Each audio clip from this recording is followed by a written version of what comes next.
السلام عليكم. هلا غيوتي، شلونك؟ شلون اخبارك؟ اخبارك يا روحي؟ شنو ماكو؟ لا تجي يمنا ايش القضيه؟ والله خاي مدرسه اللي نداوم المدرسه.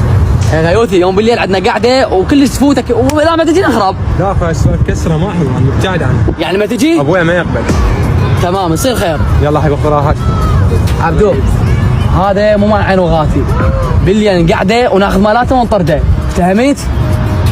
يلا شباب مرخصتكم. وين بعد وقت؟ لا والله نروح. هذول مو خوش شوادف، خل نروح نقول لابو غيث يسحب غيث احسن لك. يلا خل نروح نقول له. هذا جاي خابره وما يرد علينا، هذا مو مال عين وغاتي، نروح نقول لابوه ونخليهم يتعاركون هو وابوه، قومنا. هذا ابنه وين راح غيث؟ صار له ساعة ثاني قال راح اروح. السلام عليكم. سلام هلا عم ابو غيث. شلونكم شو اخباركم؟ عمي جايكم موضوع احنا مستحيين من عندك. شنو اقول؟ عمي ابنك شفناه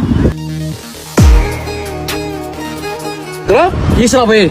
انتم اصدقاء غير تنصحونه؟ والله يا عمي شوف ايده حتى كلها وشم، وذول جماعه اللي يمشون بالمدرسه معلمين على هذا الشيء. رحم الله والديكم عمي، وان شاء الله انا اخذ. يعطيه مال الله. ماشي.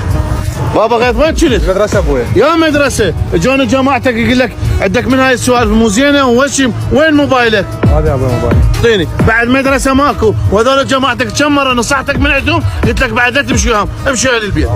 السلام ورحمة الله. هلا عمي. شو رايحين؟ رايحين للبيت وبعد رجاء بعد لا تجون على غيث. عم ترى مو احنا اللي خربنا سمعه غيوثي. منو لعب؟